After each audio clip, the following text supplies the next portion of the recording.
The Galactic Dominion's broadcasts filled every inhabited world with mockery. Humanity's homeworld was the week's entertainment.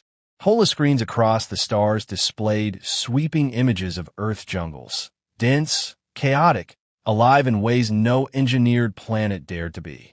Commentators laughed as they described the prehistoric wilderness the humans still allowed to exist. In the gleaming spires of Zytherian Prime, alien tacticians dismissed the idea of resistance. No satellites, no automated defense grids, just moisture, mud, and noise. It was to be a symbolic conquest, a reminder that civilization ruled over chaos. General Vrakoth presided over the laughter with cold amusement. His carapace shimmered in iridescent light as he extended his claws over a holographic globe of Earth.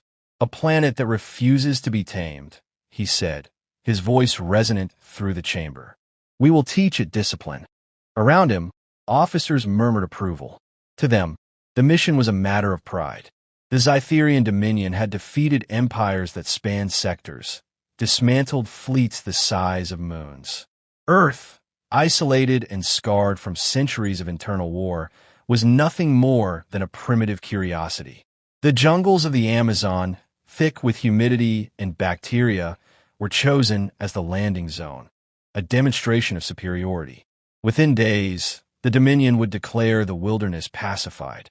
But far below the orbiting arrogance, in a concrete bunker buried beneath a mountain, Captain Mara Vance watched those same broadcasts in silence. The static from the feed flickered across her scarred face. Around her, the command chamber hummed with restrained energy. She was lean, sun-browned, her expression cut from stone. On her forearm, a tattoo read, "Adapt, Survive, Hunt." It wasn't just a motto. It was doctrine. Behind her stood 6 soldiers, each wearing partial camouflage that shifted hue with the dim light. They were the jungle elite forces, the last of Earth's terrain-adapted units, born in mud, raised in conflict. "Let them laugh," Vance murmured. "They think the jungle is chaos. It's order. They just don't understand the pattern." Her second-in-command, Sergeant Evo Tran, leaned forward, resting a hand on the tactical display. "Command says they're deploying within the hour. 3 drop zones, heavy infantry, drones, and scanning mechs. They're treating this like a parade." Vance nodded. "Then we give them a reception." She keyed a transmission line, connecting to the global resistance net. "This is Vance Code 9. We're going dark. No comms, no signals. Tell them the forest will take care of itself." The team began final preparations in silence. Armor plates were exchanged for lightweight adaptive mesh. Rifles calibrated for short bursts and high precision. Each weapon was wrapped in fabric that mimicked moss and shadow. The air was thick with anticipation and the sharp scent of oil and earth. Private Dela Cruz, youngest of the unit, glanced toward Vance. "Ma'am, permission to ask something?" She didn't look up. "Ask. Do you think they'll actually come down here themselves? Not just their drones." Vance smiled faintly, a flicker of something almost human. "They will. Arrogance likes to see its own reflection in conquest." Outside, thunder rolled through the treetops. The rain began, steady and cold, beating against the canopy like the slow rhythm of drums. The jungle elite stepped into it without hesitation, disappearing one by one into the green abyss. Within minutes, their suits blended perfectly into the foliage, ghosts of the earth itself. Only the faint glimmer of their optics betrayed movement. The bunker lights dimmed behind them, swallowed by the storm. Above the atmosphere, Zytherian transports aligned in perfect formation.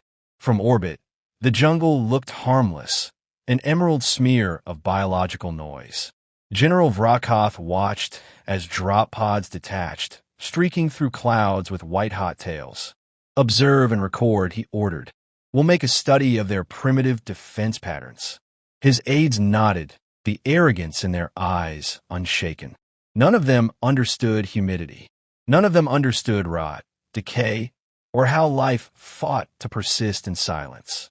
In the dense canopy, the air shimmered as the first pod struck.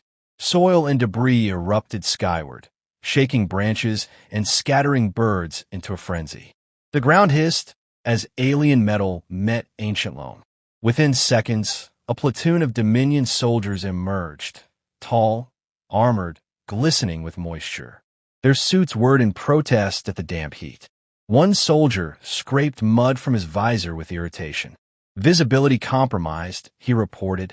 The commander waved a claw. Proceed. Establish beacon coordinates. The order came through with mechanical precision, but already the forest seemed to swallow their voices.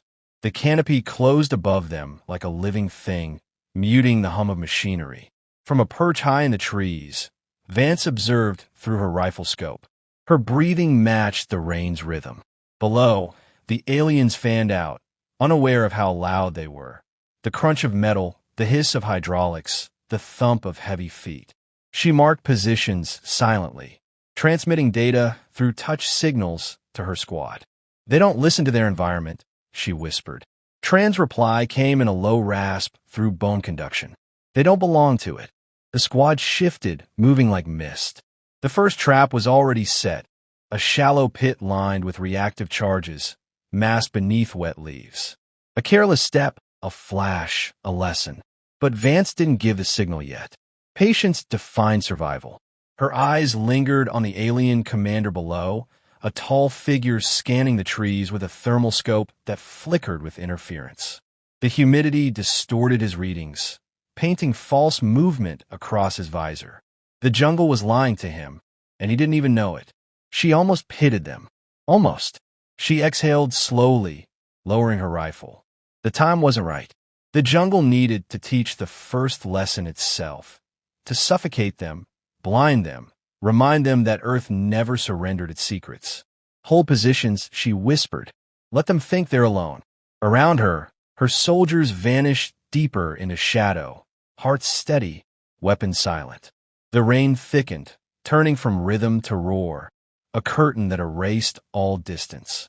The aliens trudged on, their lights cutting thin beams through the gloom, seeking something they couldn't understand.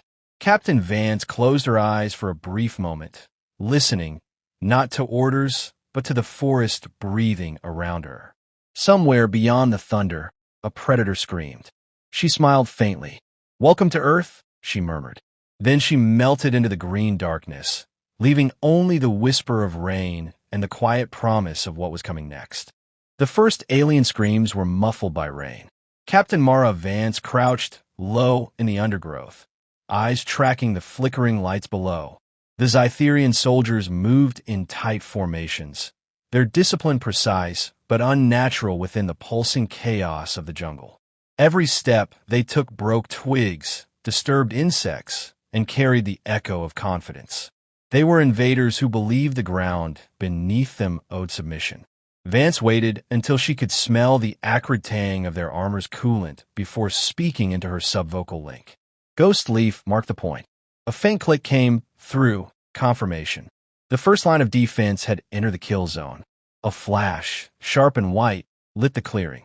The explosion was small but focused, sending shards of earth and splintered metal into the canopy. 2 Zytherian soldiers went down without a sound. The others turned immediately, weapons raised, scanning the trees with cold efficiency. Vance's heartbeat didn't quicken. This was the rhythm she had lived by for years. Strike, vanish, wait. The aliens returned fire, plasma rounds tearing through vines and wood, but the jungle devoured their energy, absorbing the heat into its wet breath. "You see," murmured Sergeant Tran, 2 meters to her left. "They shoot at shadows." Vance kept her eyes on her scope, and the shadows are winning. Below, the alien commander barked orders in a guttural tone.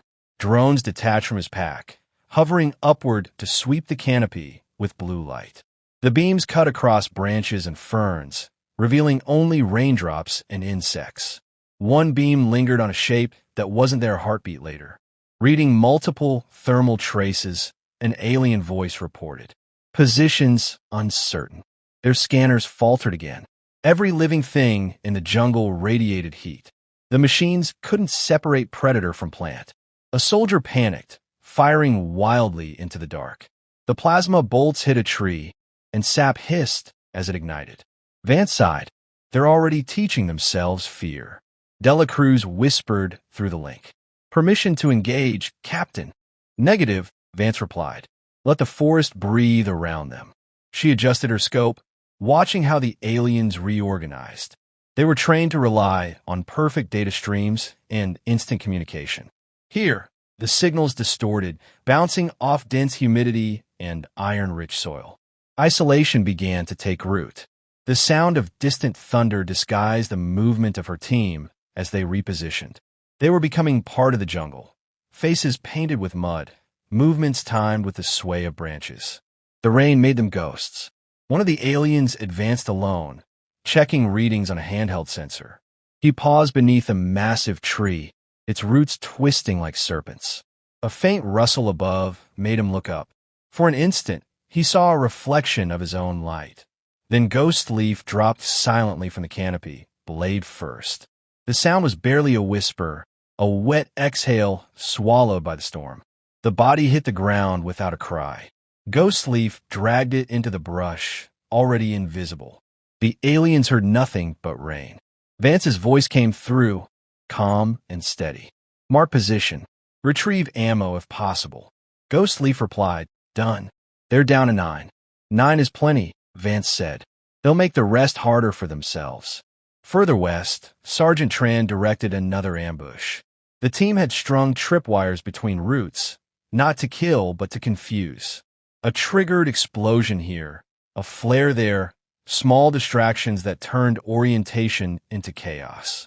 The aliens' formation broke apart. They shouted coordinates in their own language, but interference distorted commands into static. Tran smiled grimly. They think they can control the jungle with data. Vance answered softly. And we're the data they can't measure. As hours passed, the storm intensified. Streams overflowed, turning paths into rivers. The aliens' armor, designed for sterile environments, grew heavier with water. Their joints hissed, their optics dimmed. Fatigue settled in like infection. Vance studied them through her visor feed. They're tiring faster than projected. Their tech doesn't breathe. Dela Cruz chuckled faintly. Nature's our exosuit. The joke earned a ghost of a smile from Vance, though her eyes never left the scope. Keep the humor, soldier. We'll need it when they start calling for reinforcements. They waited for that signal, and it came sooner than expected. A sharp tone cut through the rain as the alien commander activated his comm beacon. A sphere of blue light pulsed skyward, broadcasting a request to orbit. The humans had no satellites, no orbital advantage, but they had the one thing superior forces always underestimated: timing.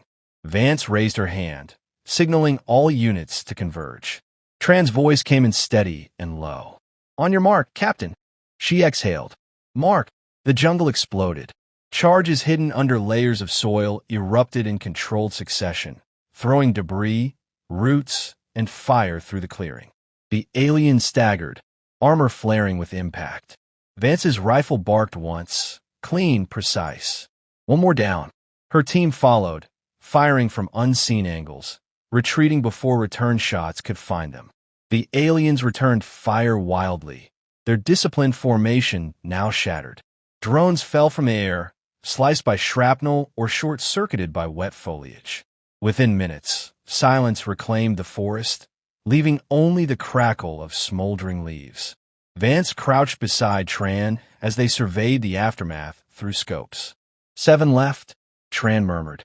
And their commander. He'll call again, she replied. He's not used to being ignored. Sure enough, another blue flare rose toward the clouds, struggling through heavy rain. Ghost Leaf status? Intact, came the reply. They're regrouping by the ridge. Looks like they're waiting for evac. Vance shook her head. No, not evac. Reinforcements. They still think numbers fix ignorance. She wiped mud from her cheek. Then we'll give them a bigger lesson. Lightning tore across the sky, illuminating the soaked canopy in silver. For a moment, the entire battlefield flashed in stark detail. Alien corpses half buried, rain-slick armor glinting among ferns, and Vance's team crouched like predators frozen in time. Then darkness reclaimed everything. They'll come in harder next wave, Tran said quietly. Heavier units. Flommers maybe. Vance stood, checking her rifle. Let them bring fire. The jungle knows how to burn back. She tapped her wrist display, recording coordinates. Her voice was calm, almost meditative. Phase 2 begins. We stop being ghosts. Time to make them see what haunts them. Her soldiers nodded, each fading into the green gloom once more. The forest swallowed them, as if reclaiming its children. Above, thunder rumbled again, and through the static of her calm, Vance heard Dela Cruz whisper something half in awe, half in dread. They mocked the wilderness, Captain. Not anymore. Vance's reply was quiet, almost lost to the rain. No, now the wilderness mocks them. By dawn, the rain had thinned to mist, and the jungle steamed as if exhaling after a long hunt. Captain Mara Vance knelt beside the blackened husk of an alien drone, its sensors cracked and lifeless. The ground still trembled faintly from the bombardments that had rained through the night. Above the treetops, the whine of engines echoed again, reinforcements descending. Her squad was down to 5 now, faces drawn but eyes alert. The forest around them thrummed with insects and unseen motion. They're coming heavier, Sergeant Tran said, crouching nearby. The sky's full of them. Vance nodded, wiping condensation from her visor. Good. It means they're angry. Anger makes them predictable. Through the haze, columns of blue light pierced the canopy as more Zytherian troops deployed. These were not scouts or surveyors. They were war machines, hulking forms of metal and living armor, each step crushing roots into steam. Plasma drones flanked them like silent hounds. From their comms, the alien commander's voice growled orders. Purge the biosphere. Burn it clean. The forest trembled again as fuel streams ignited, lines of orange flame racing along the wet ground. Tran spat into the mud. They're turning the jungle into glass. No, Vance replied, her tone measured. They're turning it into cover. She gave the signal, and the team scattered into the shifting smoke. Flames devoured ferns and low trees, filling the air with acrid heat. But where the fire burned hottest, it also birthed steam clouds dense enough to hide movement. The humans used those clouds like curtains, slipping between them as phantoms. Dela Cruz set a charge on a fallen trunk, its bark charred but stable. Charge set, she whispered. Vance answered. Detonate when their lead unit crosses the ridge. The squad moved with eerie calm amid destruction, steps sure and silent. This was their element, not the pristine geometry of alien war, but chaos born from survival. The first explosion tore through the ridgeline, sending molten debris raining into the advancing troops. The alien formation faltered. In that moment of hesitation, Ghostleaf's rifle cracked once, twice, 3 times. Each shot precise, each target falling before any alarm could spread. Then the forest came alive again, roots shifting, branches collapsing, the very terrain betraying the invaders. Tran triggered an old trap wired to the hillside. A cascade of soil and stone buried half the enemy under the weight of the mountain itself. Through smoke and thunder, Vance's voice carried over the link, calm but sharp. Keep pressure. Make them fight the earth for every step. The alien commander's frustration broke through in static-filled transmissions. Identify their positions. They're everywhere. No, there. The signal dissolved. Their communications grid had collapsed completely, fried by interference from magnetic storms triggered by human pulse grenades. The Zytherian troops reverted to instinct, shouting in confusion, shooting at phantoms. The forest echoed with their panic. Above the din, Vance heard her own breathing, steady and centered. Every decision mattered. Every death had to teach. They rely on command, she murmured. Cut the head, the body falls. She turned to Tran. We end it now. He didn't hesitate. Understood. The plan was simple and brutal. Draw the commander in, isolate him, and end the invasions will to continue. The enemy leader had landed near the clearing ahead, commanding from a bipedal warframe taller than any tree trunk. Vance moved through the undergrowth, each motion calculated, her body melding with the pulse of the jungle. The world around her was noise and breath, heat and decay. The jungle was alive, and she was its chosen instrument.